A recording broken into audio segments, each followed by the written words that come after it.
At 16, Clara Vance was cast out into the freezing rain on her birthday with just $42 and a $200 deed to a forgotten island her stepmother laughed at the useless piece of dirt. But 3 weeks later, when Clara broke through the rotted floorboards of the island's keeper's lodge, she unlocked the owner's vault and uncovered a truth that changed everything. Hello, my dear friends, wherever you are tuning in from. Whether you are unwinding at home after a long day or listening in the quiet hours of the night. Please let me know in the comments below what time it is where you are listening from. And I wish you all a wonderful and blessed day ahead. If you love these deeply moving stories of resilience and hidden justice, please take a quick moment to hit that like button, leave a comment with your thoughts, and subscribe to the channel so you never miss a new story. The heavy oak door of the Vance homestead slammed shut with a deafening crack that echoed through the empty driveway, instantly cutting off the warm golden glow of the hallway light. 16-year-old Clara Vance stood shivering on the gravel drive as freezing November rain soaked through her worn canvas jacket, plastering dark hair across her pale face. Her stepmother, Evelyn, had not even allowed her to gather her school books or winter boots. She had simply shoved Clara onto the porch the moment the local magistrate signed the final estate paperwork following her father's sudden passing. Beside Clara's mud-splattered sneakers sat a single cracked leather duffel bag containing 3 hand-me-down sweaters, a tin of peppermint lozenges, her late father Arthur's old iron jack plane, and a battered tin box containing exactly $42 in loose cash.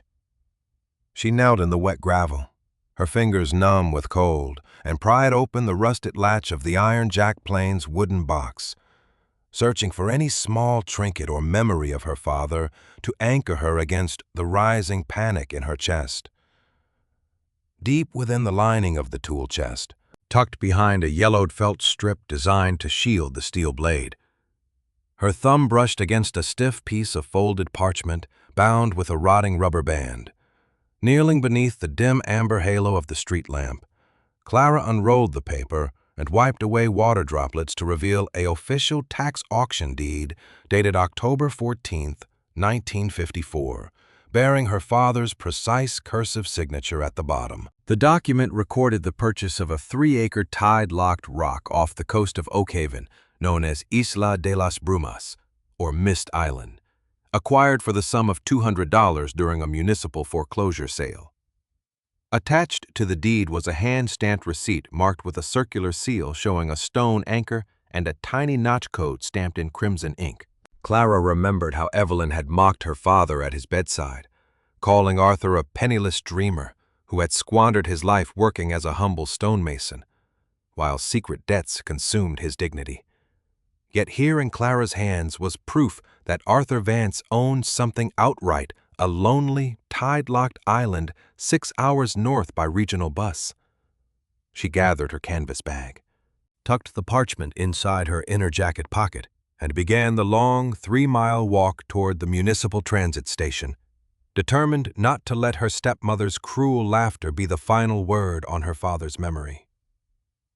The night bus roared through sleep-haunted coastal towns, its tires spraying dirty slush against the side panels as Clara stared out the window into the endless black Atlantic. She reached the sleepy harbor town of Oakhaven just as the gray dawn broke over the horizon, casting a cold, misty light over decrepit wooden piers and salt-crusted fishing trawlers. Stepping off the bus onto the slippery timber boards of the main wharf, she carried her duffel bag straight to the harbor master's office, where an old man in an oilskin coat was scraping frost from a glass bay window. "Looking for the boat to Mist Island," Clara said, her voice clear despite the tremor of fatigue in her limbs as she laid the 1954 deed flat on his cluttered wooden counter. The harbor master stopped his scraping tool mid-stroke, his weathered eyes narrowing as he peered down at the crisp ink seal and Arthur Vance's handwritten name. He turned toward Clara, his expression shifting from casual indifference to a heavy, wary frown that deepened the wrinkles around his jaw. "You're Arthur Vance's girl," the old man muttered, setting his scraper down with a dull thud. "You ought to head back to the highway, child. Mist Island was wiped clean off the regional navigation maps back in '58 by court order, and no local sailor will carry you out to a graveyard." Clara pressed her hands flat against the wooden desk, meeting his gaze without flinching. "It belongs to me now, and I'm going across whether you help me or not."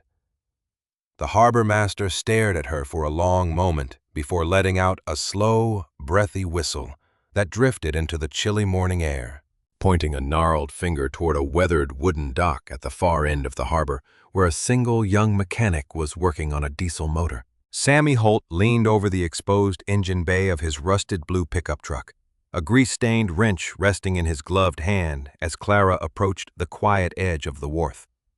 Cold saltwater spray rattled off the creaking pilot boat moored beside the dock, its dark hull scarred by decades of scraping against jagged granite reefs.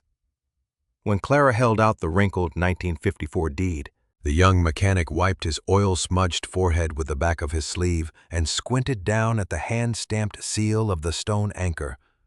A spark of sharp recognition flared in his gray eyes, replacing his quiet indifference with a look of sudden, intense curiosity.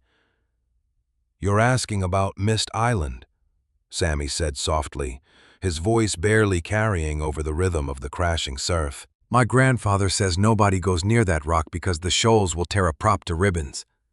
But I know the old timber channel that cuts through the fog." Without another word, Sammy tossed his wrench into an iron toolbox, stepped aboard the narrow wooden craft, and motioned for Clara to cast off the bowline.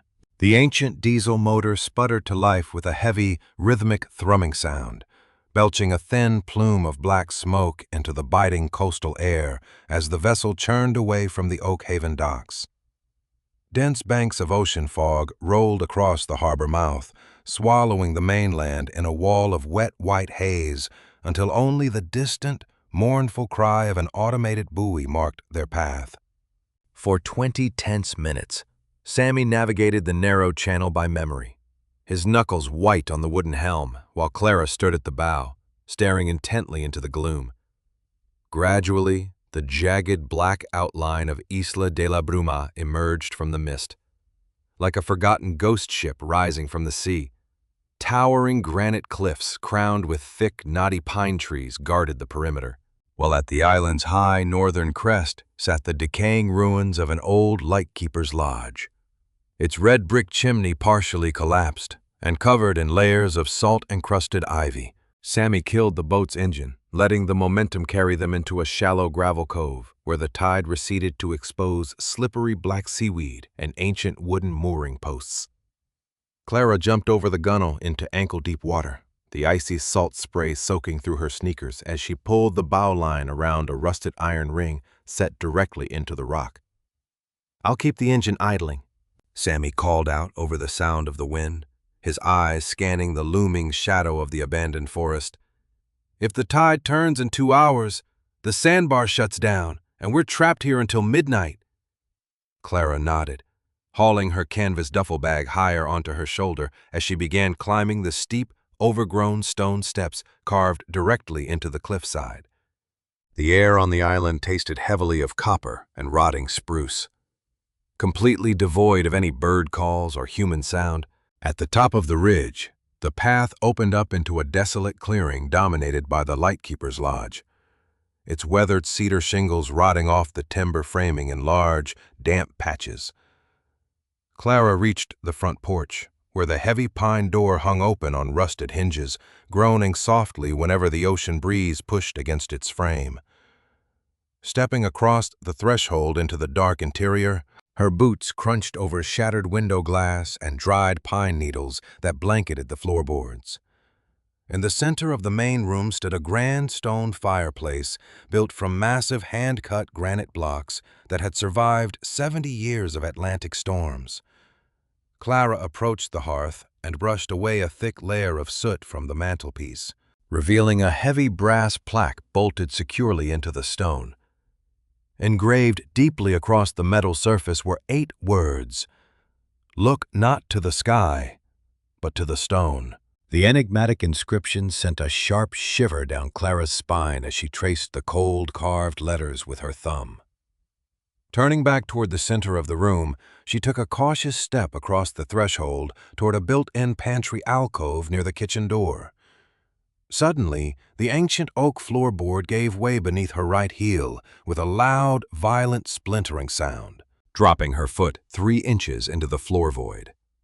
Clara gasped, dropping her duffel bag to grab the doorframe for balance as dust and dry rot bloomed into the damp air. She dropped to her knees, using her fingers to clear away the broken fragments of rotten flooring that had given way beneath her weight. Pushing aside a thick nest of dry moss and accumulated sawdust, her hand struck cold, heavy iron instead of soil or foundation rock. Clara reached into her jacket pocket, pulled out her father's brass flash pen, and clicked the beam to life, directing the bright circle of white light into the hole beneath the floor. Lying 6 inches below the ruined floorboards was a massive iron trapdoor, secured by a heavy steel chain wrapped tightly around a reinforced locking bar and fastened with a triple tumbler brass padlock that gleamed in the dark dust. With a wrench clenched in his calloused fist and a grease-stained rag tucked into his coveralls, Sammy Holt stood beside Clara, glaring down at the heavy iron trapdoor beneath the broken floorboards of the Lightkeeper's Lodge. The salt air whistled through the rotting pine frames, carrying the sharp stink of damp decay. But neither of them moved as the bright beam of Clara's brass flashpen illuminated the triple tumbler padlock. Etched into the brass faceplate were her father's initials, A, V, and 3 distinct dial numbers locked into place 10-14-54. "He didn't just lock this cellar to keep out vandals," Sammy muttered, kneeling on the cold floor and running a fingernail along the thick, rusted links of the surrounding chain. "He sealed it using the exact date from your land deed." Clara reached down, her icy fingers trembling slightly as she grasped the heavy padlock. She aligned the tumblers to 10-14-54. With a sharp, metallic click, the shackles sprang open. Before Clara could lift the iron latch, a loud, high-pitched engine roar cut through the sound of the crashing surf outside. Clara and Sammy rushed to the shattered window frame just in time to see a 50-foot sleek white motor yacht slicing through the coastal fog, churning up white foam as it pulled up alongside the island's dilapidated timber pier. A sleek, silver-haired woman stepped onto the wet dock, wearing an immaculate tailored wool coat that contrasted sharply with the bleak, spray-washed rocks. 2 burly men in dark jackets followed her off the stern. "Evelyn Blackwood," Sammy whispered under his breath. Stepping back into the shadows of the room, "Her family owns half the commercial real estate on the mainland. What is she doing on a deserted rock?" Evelyn marched up the stone steps with practiced authority, her leather boots clicking against the rock. She crossed the threshold of the Keeper's Lodge without knocking, her sharp blue eyes instantly locking onto Clara. She didn't look at the rotten roof or the shattered glass. Her gaze swept directly down to the iron duffel bag and the exposed floorboards near Clara's feet. "Clara Vance," Evelyn said, her voice smooth, cold, and entirely devoid of warmth. "I figured I'd find Arthur's daughter out here, playing scavenger on a worthless pile of granite." "This island belongs to my family," Clara said, her voice rising with steady defiance as she stood directly over the hidden trapdoor, attempting to obscure the open padlock with her body. "My father bought it 40 years ago." Evelyn let out a short, hollow laugh, pulling a leather document case from beneath her arm. "Your father bought a worthless tax liability for $200 because he was a disgraced fool who died broke. This island is an environmental hazard, child. But because I pitied your father's memory, I am prepared to offer you an exit." Evelyn opened the folder, pulling out a thick, pre-printed check made out to Clara Vance for $50,000, along with a quitclaim land transfer document. $50,000, Evelyn said softly, stepping closer and extending a sleek gold pen. "That is more money than you or your stepmother have ever seen in your lives. Sign the quitclaim deed. Give me Arthur's original 1954 tax receipt, and you can take the next bus out of Maine." Clara looked at the check. The crisp black ink offered instant security. A hot meal, a dry room, a winter coat, and freedom from the wet cold that had settled into her bones. But as she looked from the check back to Evelyn's tight, impatient mouth, Clara noticed the woman's left hand was twitching slightly against her coat sleeve, her fingers gripping the edge of the leather folder with unnecessary force. Evelyn wasn't making a charitable offer. She was desperate. "Why?" Clara asked, stepping away from the pen. "If this rock is worthless, why drive a 50-foot boat through dangerous fog to buy it from a 16-year-old girl?" Evelyn's polished composure faltered for a fraction of a second, her jaw tightening as her eyes darted toward the hole in the floorboards. "Don't be naive, child. My company is developing the coastal bay, and this granite reef is a navigation hazard. Sign the paper." "No," Clara said firmly. "My father kept this deed inside his iron plane for a reason. The island stays with me." Evelyn slowly withdrew the check, slipping it back into her leather folder. Her cold expression hardened into pure malice. "You have your father's pathetic stubbornness, Clara, but you don't have his time." Evelyn pulled a folded white legal summons from her pocket and tossed it onto the hearth mantelpiece next to the carved brass plaque. "That is an emergency tax lien foreclosure notice filed by Blackwood Enterprises with the county clerk this morning. Unless you can prove this island has functional infrastructure and produce its historic title registry within 48 hours, the county seizes the property for back taxes and sells it at public auction to the highest bidder. My bid is already placed." Evelyn turned on her heel, her dark coat swirling as she marched out of the lodge, her 2 security men following close behind. Seconds later, the roar of the yacht's twin engines signaled their departure back toward the mainland harbor. Clara let out a long breath, her knees weak as she sank back onto the wooden floorboards. She picked up the white summons from the mantelpiece. The paper was stamped by the county treasurer, initiating an automated seizure in exactly 2 days. 48 hours, Sammy said, staring out the window at the receding white wake of the yacht. "She's going to use the county bureaucracy to steal this place before you even find what your dad hid down there." "Then we don't have 48 hours, Clara said, picking up her brass flash pin and grabbing the iron ring of the trapdoor. "We have now." With a sharp grunt, Clara and Sammy pulled together, hauling the heavy iron trapdoor upward. The rusted hinges shrieked in protest, releasing a cold, stale blast of underground air that smelled of ancient, damp stone, saltpeter, and iron dust. Below them, a flight of narrow granite steps vanished down into the absolute blackness beneath the lodge's foundation. Clara stood on the frost-dusted mainland wharf, the cold sea wind whipping her hair as she watched the gray outline of Mist Island across the bay. Beside her, Sammy Holt rubbed grease from his calloused knuckles with a rag. His dark brows furrowed over the white summons paper Evelyn Blackwood had left behind on the lodge's mantelpiece.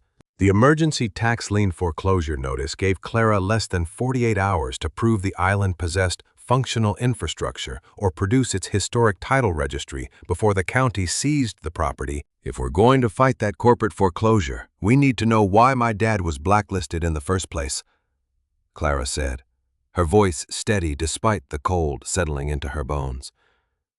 "The harbor master said he was blamed for a bank vault collapse back in 1960. If there's proof of what really happened, it has to be in the town archives." Sammy looked across the harbor toward the old granite building housing the Oak Haven Public Library. "My grandfather, Ephraim, still keeps his old mason logs in the harbor master's office. But he won't talk about Arthur Vance to anyone. He thinks your dad betrayed the whole town." "Then we start with the library," Clara said, pulling her canvas duffel bag higher onto her shoulder. They walked up the narrow cobblestone street leading away from the water. The town library was a 2-story stone building with tall, arched windows that rattled in the damp coastal wind.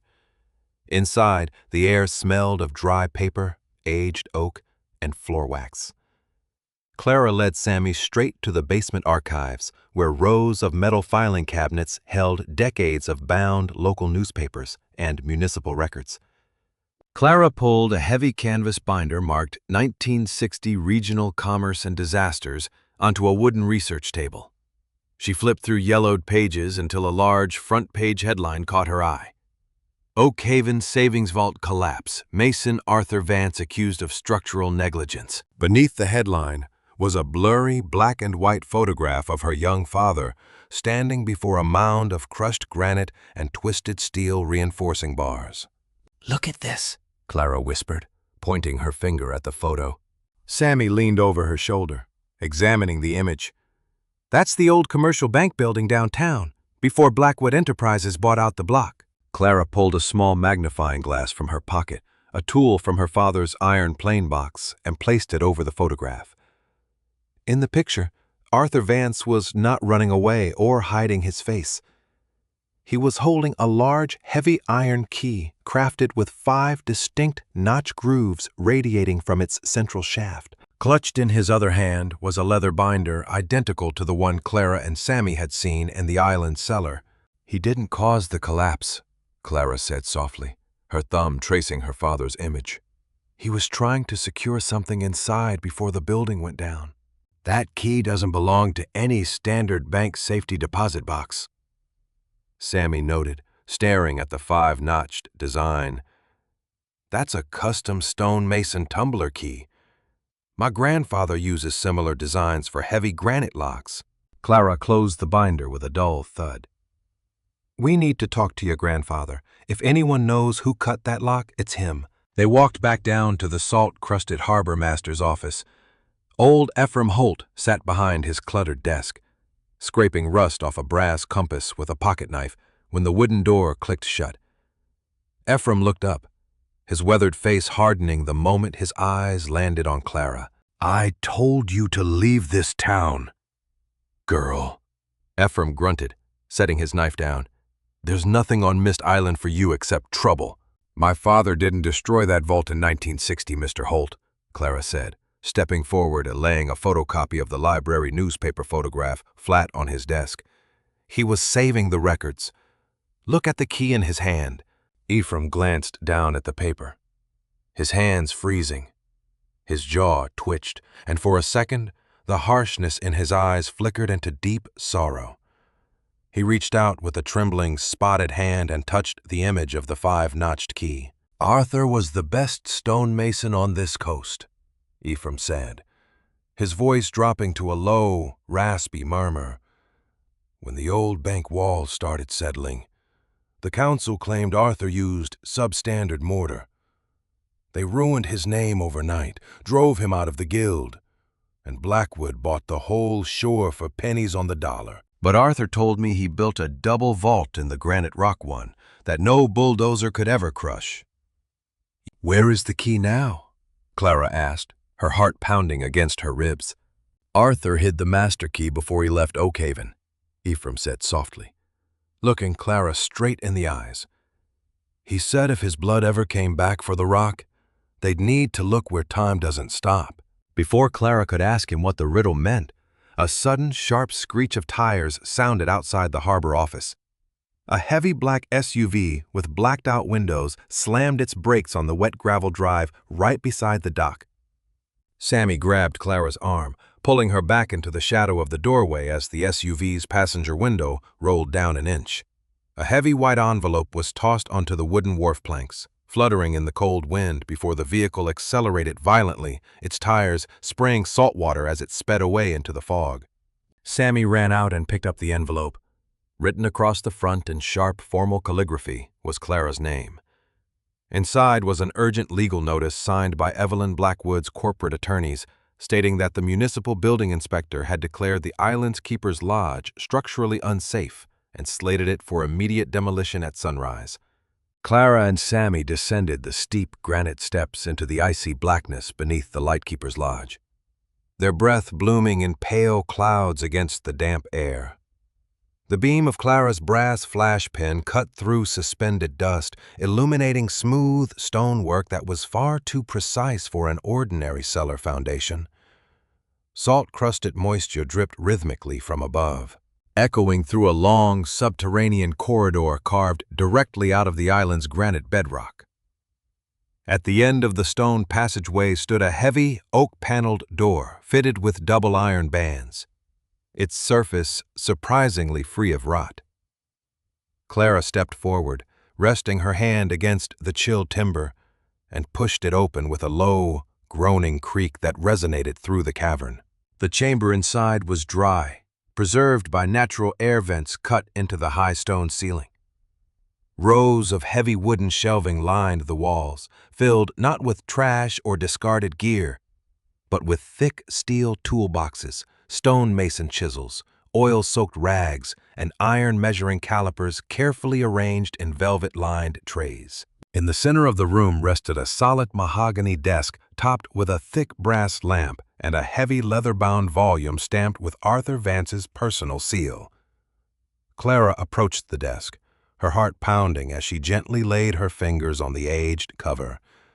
She pulled back the leather binding to reveal hundreds of neatly handwritten pages filled with names, dates, dollar amounts, and official land tax receipts dating from 1954 to 1968. "This isn't a bank ledger," Sammy whispered, stepping beside her and shining his light down onto the lined paper. "Look at these entries. These are monthly savings deposits made by local fishermen, harbor workers, and independent merchants from Oak Haven." Clara flipped through the pages, her eyes trailing down columns of meticulously recorded figures. Beneath each citizen's signature was her father's distinct handwriting, marking every single transaction under the heading Oak Haven Community Mutual Trust. The record proved that Arthur Vance had taken small, regular payments from working-class families who were denied credit by commercial banks, holding their savings in trust while issuing low-interest microloans to keep their small businesses and family homes afloat. The rumors that her father was a ruined, greedy thief who had squandered town money were completely shattered by the crisp ink before her eyes. "He wasn't stealing their money," Clara said, her voice trembling as tears welled in her eyes. "He was protecting them. He was running a private credit union right out of this stone cellar so Blackwood Enterprises couldn't be foreclosed on their properties." As Clara ran her finger down the final column of the ledger, a folded piece of parchment slipped from between the pages and drifted to the floor. Sammy picked it up. Unfolding it carefully under the flash pen beam, the document was a hand-drawn architectural floor plan of the underground complex showing two distinct subterranean chambers. The room they currently stood in was labeled Primary Workshop and Records, but behind the rear masonry wall, drawn with thick red ink lines, was a second, larger enclosure marked The Owner's Vault. Clara moved toward the back of the workshop chamber, sweeping her flash pen beam across the solid stone wall. Unlike the rough granite blocks lining the side walls, the rear barrier was composed of polished, interlocking granite slabs, fitted together so tightly that not even a knife blade could slide between the seams. In the exact center of the stone structure was a sunken iron escutcheon plate containing a star-shaped keyhole with 5 distinct internal notches.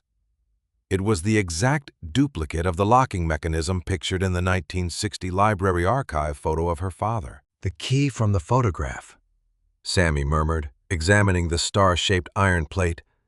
"It fits right here.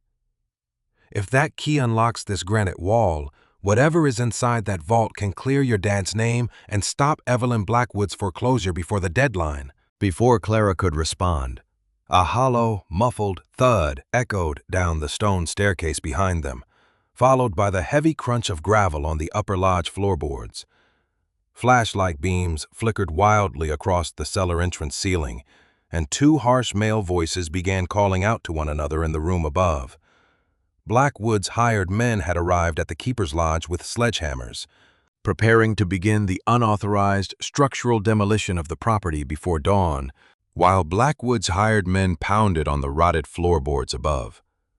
Clara and Sammy stood frozen in the cold, subterranean workshop, the dust drifting like smoke in the pale white beam of her brass flashpen. The muffled thuds of heavy iron sledgehammers rattled the ancient timber joints overhead, raining dry rot and calcified mortar down upon the stone floor.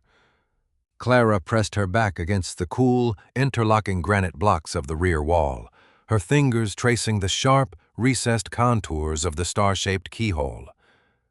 She knew that if those men breached the cellar floor before they unlocked the inner vault, Evelyn Blackwood's emergency demolition order would bury her father's legacy under tons of crushed stone before sunrise. "They're going to come straight down those stairs the second the floor gives way," Sammy whispered, his voice hushed but tight with urgency as he stepped back toward the oak-paneled door, holding a heavy iron mason's chisel like a weapon. "We need to move, now." "We aren't leaving without the key," Clara said, her voice steadying as her mind pieced together the clues. She pulled the ledger close to her chest, her thumb resting on the hand-drawn architectural floor plan her father had left behind. "My grandfather told your father that Arthur hid the master key where time doesn't stop.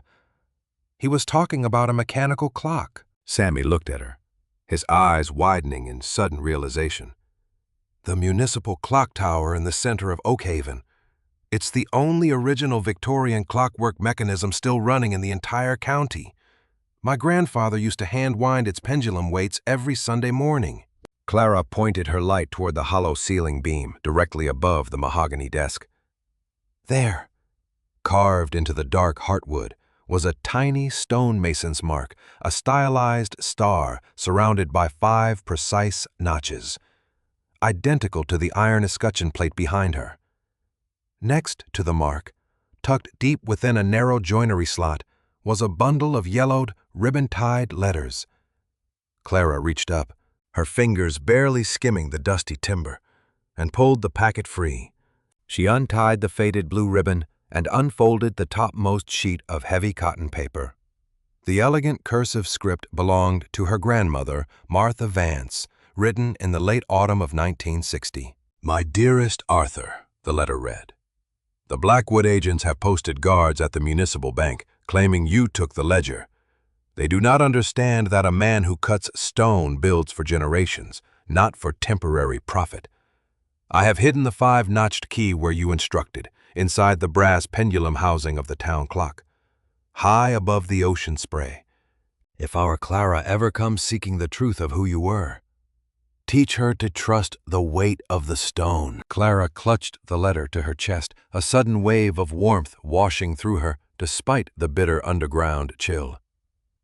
Her father had not abandoned her. He had meticulously prepared a trail that only someone who truly knew his mind and craft could ever follow. "The clock tower is on the mainland," Clara said.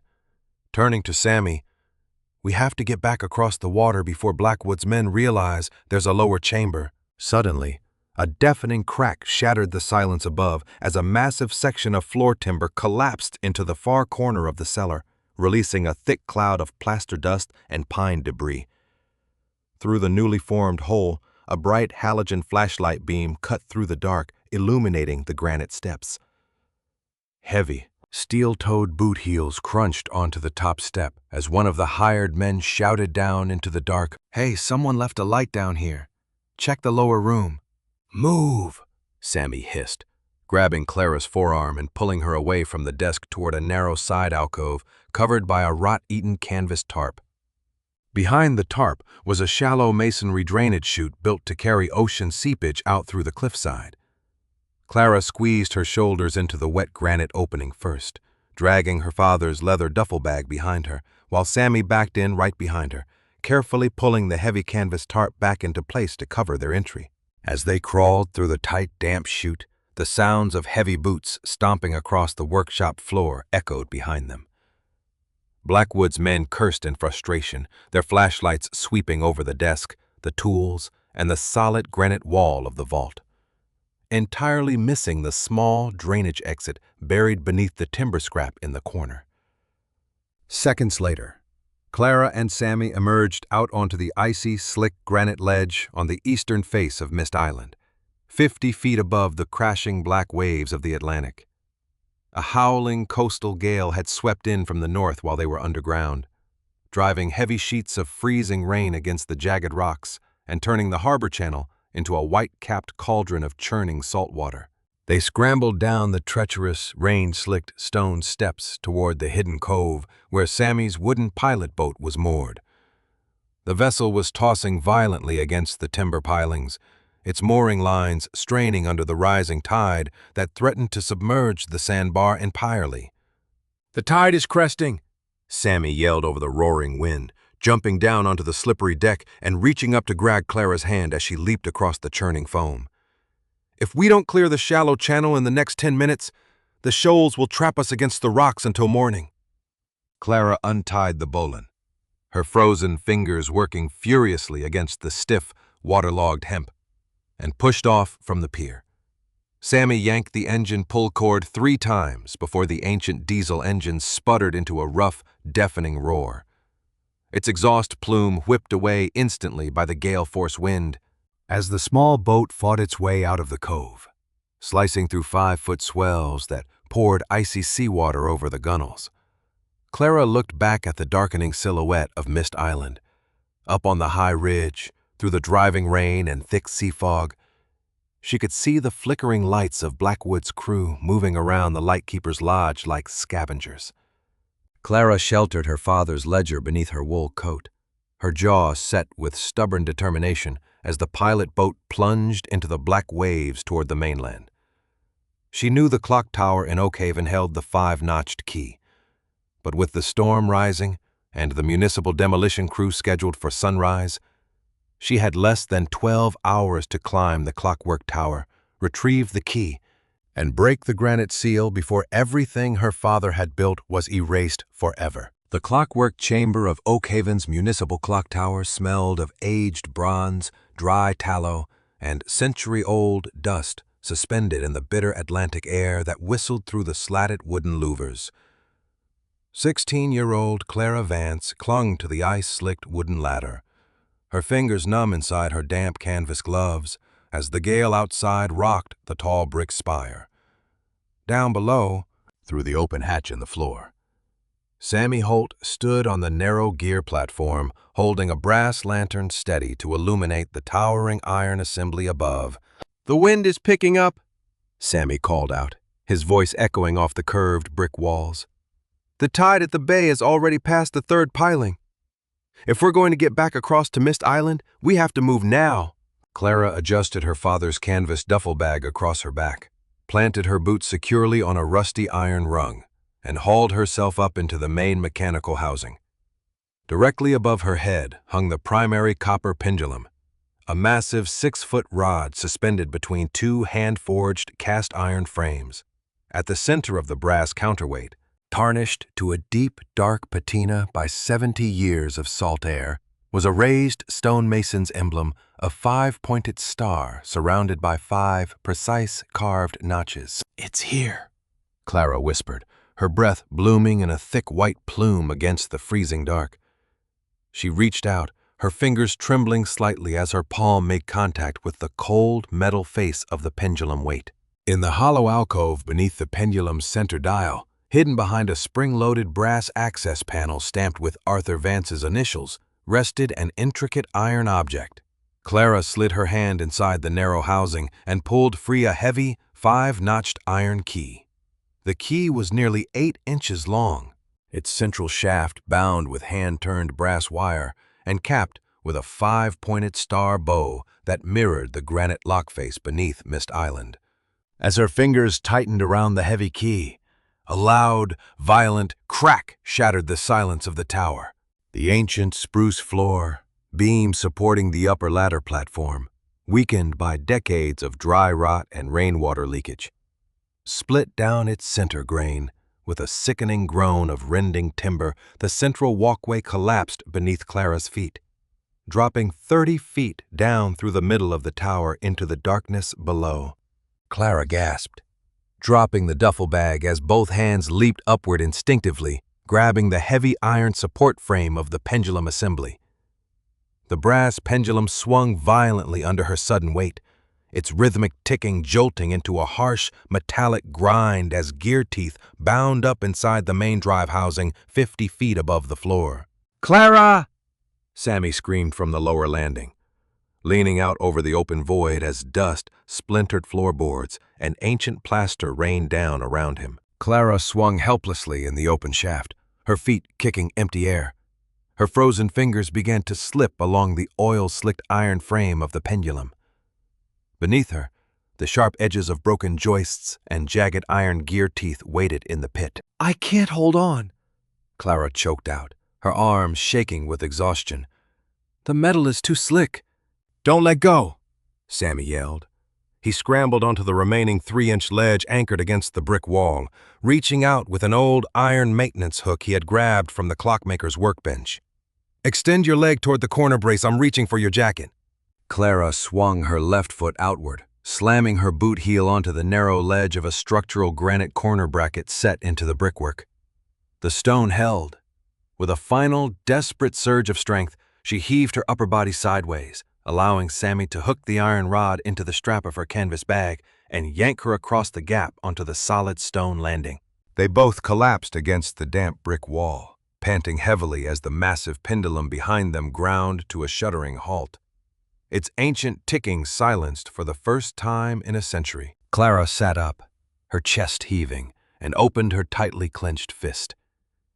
Resting securely in her palm, undamaged and gleam in the lantern light, was the heavy 5-notched star key. "We have to go," Clara said, her voice dropping to a hard, steady tone as she tucked the key deep into her inner wool pocket. "Evelyn Blackwood's crew will be at the island's keeper's lodge before dawn. If they breach the floor before we open the vault, none of this matters." They rushed down the narrow spiral stairs of the clock tower, bursting out into the driving, freezing rain that swept across Oakhaven's deserted harbor streets. They sprinted down to the timber wharf, jumping aboard Sammy's wooden pilot boat just as the high tide began to submerge the lower deck planks. Sammy cranked the diesel engine, which roared to life with a heavy, sputtering, throbbing sound. He threw the throttle forward, steering the vessel out into the roaring black waters of the harbor channel. 5-foot waves crashed over the bow, spraying freezing salt water over Clara as she stood at the wheelhouse window, staring out through the storm toward the dark, jagged shape of Mist Island rising out of the foam. 20 minutes of battling the gale brought them into the shallow, sheltered cove on the island's eastern lee side. The sandbar pathway was already 3 feet underwater, forcing Sammy to run the boat's bow directly onto the slick gravel shore. They leaped over the gunnels and scrambled up the rain-soaked stone steps, their flashlights cutting through the thick sea fog that blanketed the cliff top. As they reached the crest of the hill, Clara froze. The lightkeeper's lodge was surrounded by heavy halogen work lights mounted on portable tripods. A black commercial flatbed truck sat idling near the porch, its flatbed loaded with jackhammers, generator units, and heavy demolition tools. Through the shattered front windows of the lodge, the shadows of 4 men moved back and forth, the rhythmic sound of an iron pry bar echoing out into the storm. "They're already in the main room," Sammy whispered. Crouching behind a thick stand of pine trees, they're clearing the broken timber right above the cellar chute. "Not yet, they haven't," Clara said, pulling her father's iron key from her coat. "Follow me through the coastal drainage chute. We go under before they break through." They dropped to their knees, slipping around the edge of the cliff to the narrow drainage opening hidden behind the wet brush. Clara slid headfirst into the tight, cold granite tunnel, dragging herself through the mud until her boots dropped onto the stone floor of the underground workshop cellar. The lower chamber was dead silent, except for the heavy boots thudding on the floorboards 20 feet above their heads. Clara sprinted straight across the workshop room to the rear masonry wall. She held up the heavy, 5-notched key, lining up its star-shaped bow with the recessed iron escutcheon plate set into the solid granite blocks. The fit was absolute. Hand-carved steel meeting hand-carved stone without a fraction of an inch of clearance. Clara placed both hands on the key's iron handle and leaned her entire body weight to the right. Inside the wall, ancient iron counterweights rumbled loudly, and heavy gear teeth ground against one another as 80 years of dried lubricant yielded to the force. A deep, resonant thunk echoed through the stone floor as two massive internal iron locking bolts slid back inside the masonry frame. Slowly, smoothly, the 7-foot solid granite door shifted backward 2 inches and began sliding open into the wall cavity. Then, with a violent metallic screech, the door jammed hard after opening only 6 inches.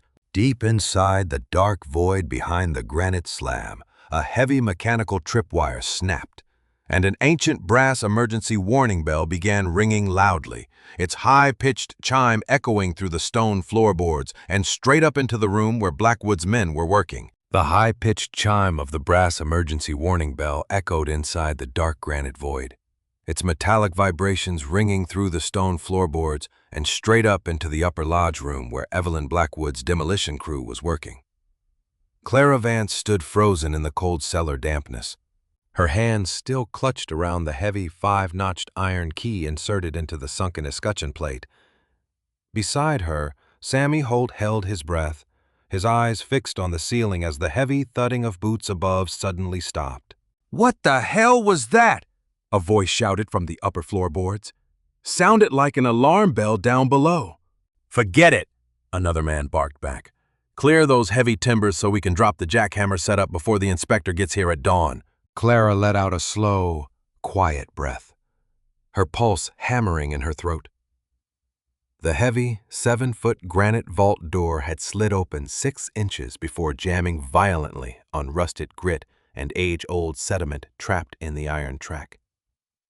Clara dropped to her knees, shining her brass flash pin into the gap. Deep within the lower track groove, a cluster of calcified mortar and fallen stone chips was wedged tight against the primary bronze counterweight gear, locking the mechanism mid-stroke. "It's jammed on old stone grit," Clara whispered, pulling her father's iron mason's chisel from her canvas duffel bag. "If I can clear this track, the counterweights will pull the door the rest of the way." "Make it fast," Sammy warned, stepping closer to the gap and peering up into the broken floorboards above. "They're rolling heavy equipment across the joists right over our heads. If they drop a steel beam down this chute, we're trapped in here." Clara wedged the flat edge of the tempered steel chisel under the calcified lump. She picked up a heavy iron hammer from the workshop bench, aligned the steel point, and struck the chisel butt with a single, precise blow. The stone grit shattered into fine powder with a sharp crack. Inside the wall, the massive bronze gears groaned as 80 years of tension released. The heavy granite door slid smoothly back into its wall cavity with a deep, resonant thud, opening a full 3-foot portal into the darkness beyond. Clara and Sammy stepped across the threshold, their flashlights cutting through dry stillness that had been sealed from the outside world since 1960. Unlike the damp, water-stained workshop cellar, the room inside was completely dry, lined with floor-to-ceiling sheets of polished copper that prevented moisture from penetrating the solid bedrock wall. In the center of the vault stood a heavy oak table holding 4 steel safe deposit boxes, each locked with a double brass tumbler seal. But what caught Clara's eyes were the framed documents mounted along the far copper wall. Arranged in neat chronological order were the original 19th century municipal land grants, coastal timber rights, and harbor deeds of Oakhaven, documents that had vanished from the town hall archives 50 years ago. "Look at these stamps," Clara whispered, stepping closer to inspect the framed deeds. Her light illuminated the official seals of the Maine State Land Office, accompanied by red wax signatures from 1892. "These are the primary land titles for the entire harbor front, including the land where Blackwood Enterprises built their commercial resort." "They don't own that land," Sammy said, his voice breathless as he leaned over her shoulder. "My grandfather always said Blackwood claimed the harbor front through a disputed tax lien in '58. These original deeds prove the land belongs to the working fishing families of Oakhaven." Clara opened the top drawer of the oak table, revealing a leather binder stamped with her father's initials, A.V. Inside were hundreds of personal receipts, bank transfers, and notarized affidavits signed by local residents.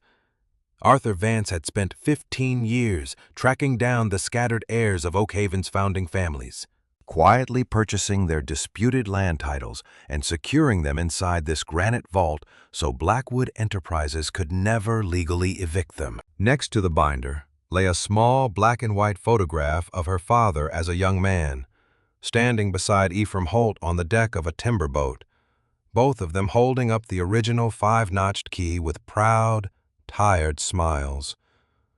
Tucked behind the photograph was a handwritten letter addressed simply for Clara, when she comes home. Clara picked up the letter, her thumb tracing her father's neat cursive script as tears welled in her eyes. "He didn't run away," she said softly, her voice trembling. "He spent his whole life protecting this town from being destroyed."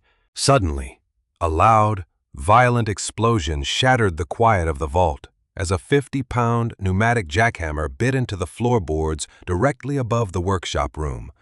A heavy cloud of plaster dust and splintered wood poured down through the cellar stairs as the upper ceiling began to give way under the heavy machinery. "Clara! They're breaking through the main beams!" Sammy shouted over the deafening mechanical roar. "The floor is coming down!" Clara quickly gathered her father's leather binder, the original 1892 land titles, and the letter into her canvas duffel bag, zipping it tightly against her chest. "We take everything to the sheriff and the town magistrate," she said, her voice ringing with clear, unwavering purpose. They sprinted back out of the vault into the workshop cellar just as a 4-foot section of the timber ceiling caved in, crashing onto the mahogany desk in a shower of sparks and broken beams. Clara and Sammy scrambled toward the narrow coastal drainage chute, ducking low as heavy boots stomped down the stone stairs behind them. They squeezed through the tight stone tunnel and burst out onto the icy cliffside ledge into the howling wind and rain. They scrambled down the slick stone steps to the hidden cove, where Sammy's wooden pilot boat tossed wildly against the gravel shore. They leaped aboard, cast off the bowline, and Sammy slammed the throttle forward, steering the vessel out into the stormy harbor just as dawn began to break over the ocean horizon. As the boat cut through the white-capped swells toward Oak Haven Wharf, Clara looked back at Mist Island.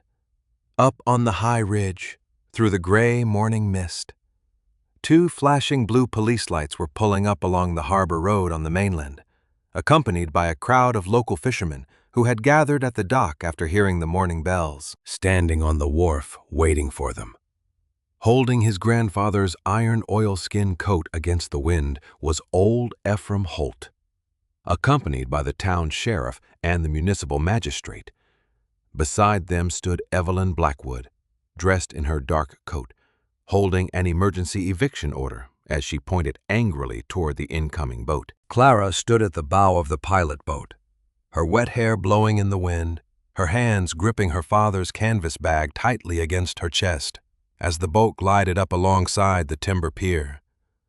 Clara looked Evelyn Blackwood straight in the eye, reached into her bag, and held up the heavy, golden-stamped 1892 original land grant for all of Oak Haven to see. The storm outside had subsided into a cold, steady drizzle, but inside the narrow copper-lined owner's vault beneath Mist Island, the air remained dry, motionless, and heavy with the scent of aged parchment and beeswax. Clara Vance knelt beside the heavy oak table in the center of the underground sanctuary, her fingers trembling slightly as she lifted the leather-bound master journal from the open drawer. Sammy Holt stood close by her shoulder, the beam of his brass lantern illuminating the yellowed pages filled with Arthur Vance's precise stonemason script. For 16 years, Clara had carried the quiet, aching belief that her father had abandoned her long before his physical death, that he was merely a broken, bankrupt man who had squandered his life on useless projects while leaving her at the mercy of her stepmother. But as her eyes scanned the lines written in her father's hand, The heavy weight of that lifelong doubt shattered into dust. Look at the dates. Clara, Sammy whispered, his finger pointing to the top entry dated October 14, 1954, the exact date stamped on the $200 tax deed Clara had found hidden inside Arthur's Iron Jack plane. This was the night Blackwood Enterprises tried to force the town council into selling off the entire northern harbor front. Clara turned the page, her eyes falling upon a neatly organized table of contents labeled Oak Haven Workingmen's Land Sanctuary and Mutual Protection Trust. Beneath the heading were hundreds of entries recording small cash deposits, $5 from a lobster fisherman, $12 from a dock carpenter, $8 from a widowed seamstress. Across from every name was a corresponding land parcel number covering the waterfront cottages. Timber docks and family homesteads of Oak Haven, attached to the journal pages with brass clips, were the original 19th century land grants bearing the official crimson wax seals of the Maine State Land Office. Clara realized with stunning clarity that her father had never been a bankrupt failure.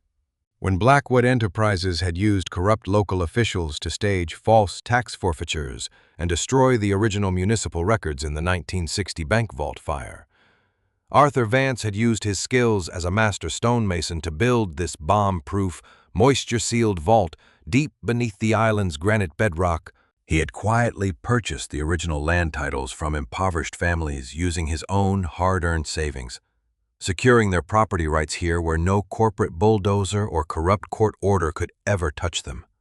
Tucked between the final 2 pages of the ledger was a sealed linen envelope with Clara's name written across the front in fading blue ink. Clara's breath caught in her throat as she carefully broke the red wax seal and unfolded her father's final letter. "My dearest Clara," the letter began. "If you are reading this, then you have found the 5-notched key and proved that you possess the stubborn, observant heart of a true Vance. I know the town called me a disgraced failure, and I know Evelyn Blackwood made your life a misery after I was gone. I could not tell you the truth while you were a child, for the men who sought these land grants would have stopped at nothing to take them from you. But I bought this tide-locked rock for $200 not as a place to hide, but as a vault to keep the truth alive until you were old enough to stand. Inside the steel safe deposit box beneath this table are the original municipal land grants and the gold-backed municipal bonds I set aside for your future. They prove that Blackwood Enterprises built their commercial resort on stolen community property. Do not use this legacy merely to seek revenge, my daughter. Use it to restore the homes of the people who trusted me, and build a life where you will never again be made to feel small or abandoned. You are the rightful trustee of Mist Island, and my heart has been with you through every stone I laid." Tears overflowed Clara's eyes, splashing onto the cold copper floorboards as she clutched the letter against her chest. The deep emotional wound that had haunted her since her birthday vanished, replaced by a profound, towering sense of pride in her father's memory and an unshakable knowledge of who she truly was. "Clara," Sammy said softly, pointing toward the bottom shelf of the oak table, "look at the steel boxes." Clara wiped her eyes and pulled the heavy brass key her father had left in the envelope, inserting it into the primary lock of the central steel safe deposit box. The lock turned smoothly with a rich, metallic click. Clara pulled open the lid to reveal 4 thick stacks of vintage gold-backed municipal bonds, certified bank certificates, and a rolled parchment document titled Master Land Title Registry of Oak Haven Bay. "This is it," Clara said, her voice dropping to a firm, resolute tone as she carefully packed the original land grants, the ledger, and the municipal bonds into her father's canvas duffel bag, zipping it tight against her wool jacket. "This is the proof that destroys Evelyn Blackwood's foreclosure once and for all. We need to get this to the town magistrate before the sun crosses the harbor," Sammy said. Securing his lantern, "Evelyn's crew is still up on the roof, but they don't know we've already cleared the vault." They made their way back out of the copper chamber, passing through the massive granite portal Clara inserted the 5-notched key into the internal lock plate, turning it counterclockwise.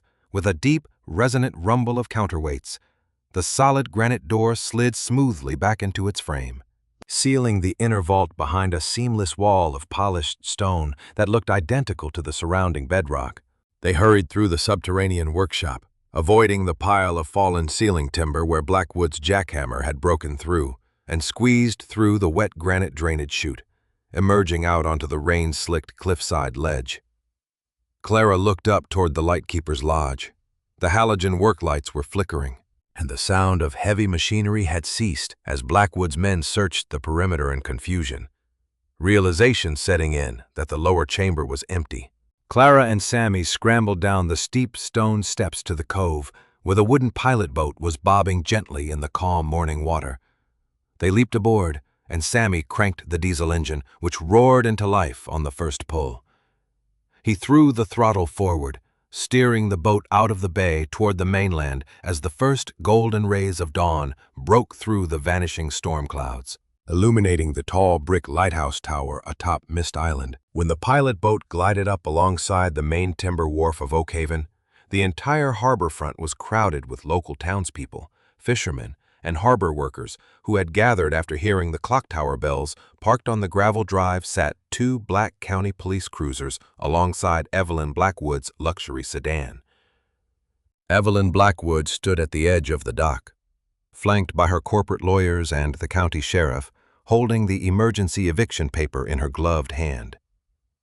"Sheriff, seize that vessel," Evelyn demanded, her voice shrill and angry as she pointed at Clara. "She is trespassing on county-condemned property and interfering with an authorized demolition." Clara stood tall on the bow of the pilot boat as it bumped against the wooden dock pilings. She did not shrink back or look away. She reached into her canvas duffel bag, stepped onto the timber dock, and held high the thick brass-bound master ledger and the certified 1892 land grants bearing the official state seal. "The demolition is over, Mrs. Blackwood," Clara announced, her voice ringing clear and strong across the silent harbor. "My father didn't abandon this town, and he didn't die bankrupt.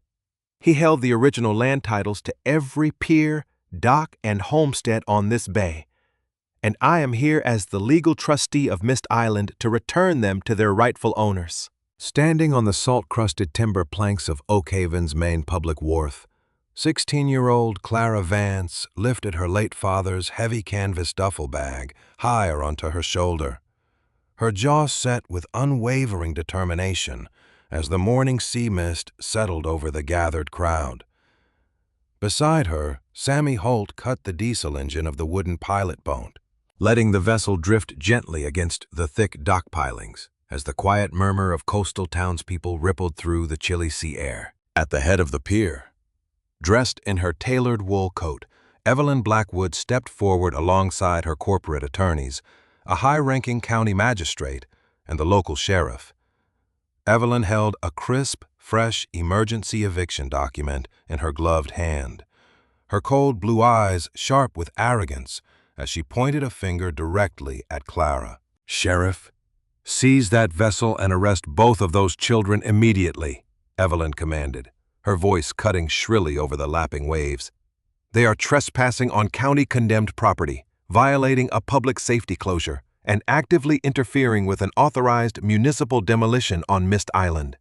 The town sheriff hesitated, glancing uncomfortably at old Ephraim Holt, who stood quietly at the front of the crowd of lobster fishermen and dock workers, his weathered hand resting on his wooden walking stick.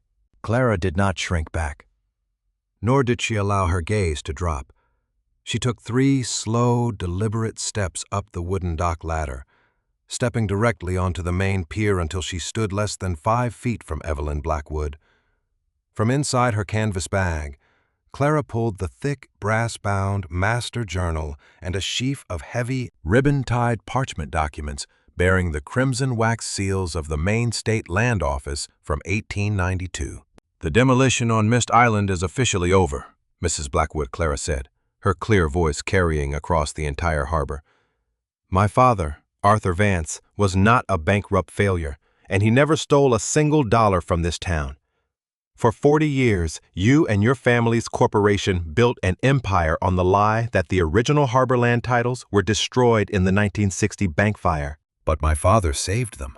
Murmurs erupted among the assembled fishermen as Clara unrolled the topmost parchment, holding it high for the town magistrate and the public to see.